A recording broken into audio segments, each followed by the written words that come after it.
बिस्मिल्लाहिर्रहमानिर्रहीम। इस वीडियो में हम आपको बताएंगे कि ब्लॉसम ड्रॉप किसे कहते हैं, यानी कि पौधे से फूल का गिरना, येलविंग ऑफ पेडिसेल। जैसा कि आप फूल में अब देखें कि जो फूल की निचली डंडी होती है उसे पेडिसेल कहते हैं। अगर वो येलो हो जाए तो फ्रूट जो फ्लावर होता है वो गिर जाता है। अब इसकी 8 वजूहात हैं जिसकी बिना पर फूल जो है वो गिर जाते हैं।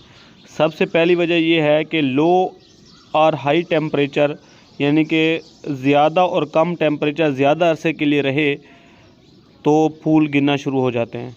दूसरी वजह यह है कि पुअर लाइट कंडीशन, यानी कि ज़्यादा क्लाउडी वेदर हो, बादल रहें या फोग रहे तो फिर भी जो है फूल गिर जाते हैं। तीसरी वजह यह है लो ह्यूमिडिटी, हवा के अंदर ह्यूमिडिटी कम हो, नमी कम हो, ज़्यादा खुश्क हो वेदर तो फिर भी फूल गिरते हैं।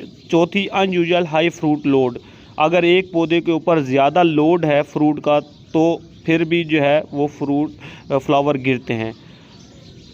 पांचवी वजह यह है कि इम्प्रॉपर इरिगेशन, अगर पानी कभी आप 5 दिन बाद देते हैं, कभी 15 दिन बाद देते हैं तो इर्रेगुलर है, इम्प्रॉपर है, तो फिर भी फूल का गिरना शुरू हो जाते हैं। छठी वजह यह भी हो सकती है कि पुअर फर्टिलाइजेशन, अगर आप पौधे के लोड के हिसाब से खुराक मुहैया नहीं कर रहे तो फिर भी फूल जो है वो गिरना शुरू हो जाते हैं। सातवीं वजह डैमेज बाय विंड और इंसेक्ट्स, कि अगर इंसेक्ट का ज़्यादा अटैक है या हवा ज़्यादा चल रही है तो फिर भी फूल गिरते हैं। जो आठवीं वजह है वो है मोस्ट इम्पॉर्टेंट, वो है वैरायटी चॉइस। अगर आप वो वैरायटी लगा रहे हैं जो गर्मी में बर्दाश्त ही नहीं करती, टेम्परेचर का उतार चढ़ाव बर्दाश्त नहीं करती, तो वो भी वजह बन सकती है फूल के गिरने की। ये सारी वजूहत बताइए, अगर आप इनको कंट्रोल कर सकते हैं तो फूल के गिरने को भी आप कंट्रोल कर सकते हैं। शुक्रिया।